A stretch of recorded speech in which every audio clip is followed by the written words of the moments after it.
Welcome to the Real Estate Espresso Podcast, your morning shot of what's new in the world of real estate investing. I'm your host, Victor Menashe. Today is our monthly Book of the Month book review. Our book this month is Second Chance by Robert Kiyosaki. In order to be considered for Book of the Month, the book must meet a very simple criteria. It has to be capable of changing your life or your perspective on the world. Of course, whether it changes your life is entirely up to you. You can consume the content, remark on how good it is, and then continue on with your life without making any changes. In fact, that's what most people do. And if that's what you do, you're entirely missing the point. A few weeks ago, I spoke with Robert about his book, Second Chance. And if you missed that episode, it's episode 303 back on November 17th. In that conversation, Robert talked about the book being a prophecy of sorts that was written several years ago. He also went on to say that circumstances have changed a lot since the book was written, and that many of the things that were predicted in the book have come true. And here's the number one reason I selected Second Chance as the book to review this month. It's a book about resilience. I believe that whenever you examine a situation, there's two ways to look at it.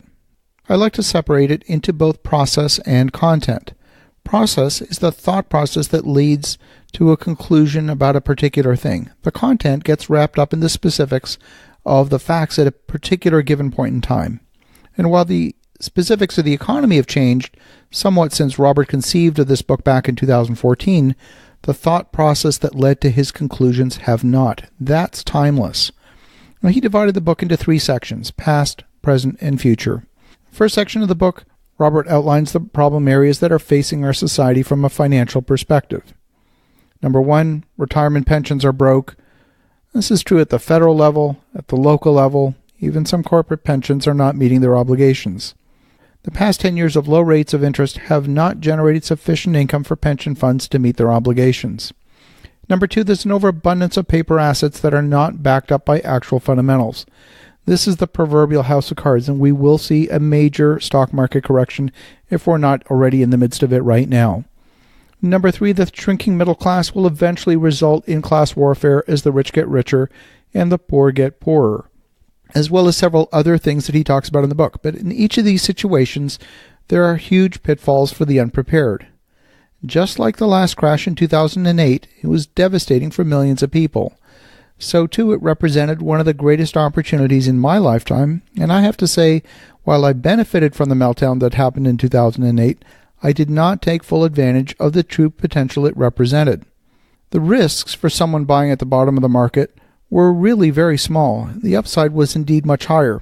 I was not able to take full advantage of the opportunity because I wasn't ready. I had not developed sufficiently as an investor, as a developer, as a business leader. And ultimately, that was the limiting factor for me, just like it is for any of us. When I look at the market dynamics that are talked about in Second Chance, I'm not focused on those market dynamics per se. Yes, the market's going to do whatever the market's going to do. The focus needs to be on me and how I'm developing as an investor and as an entrepreneur. That's really the central message of the book.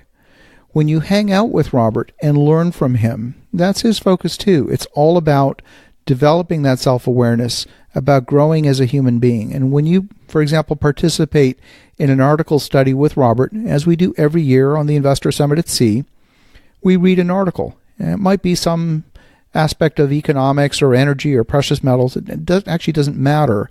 The whole point of the article study is almost never about the content of the article. It's about how you consume the content and process it. It's about how you make that content part of you. Are you really reading what's written on the page, or are you filtering what's been written through the lens of your own pre-existing beliefs and biases? Robert's an educator. He's one of the biggest critics of our education system because at heart he is an educator. His father was the head of education for the state of Hawaii, but the education system that his dad was part of was so broken, he really dedicated his life's work to education. And that comes across genuinely when you sit down with him and study an article. And as I consume the pages of Second Chance, I imagine myself sitting in the room with him discussing the content. But I've got to emphasize it's not about the content. It's about the process of reading and internalizing the words on the page. It's okay to have your own beliefs and biases. Everyone's got them. But when you're present to what's being written on the page you need to develop the discipline to consciously put that aside and be open to consuming what's written on the page. He talks about standing on the edge of a coin and maintaining the ability to see both sides of the coin. Second chance is about rethinking your paradigm and giving yourself a second chance. So you're thinking about that. Have an awesome rest of your day. Go make some great things happen. I'll talk to you again tomorrow.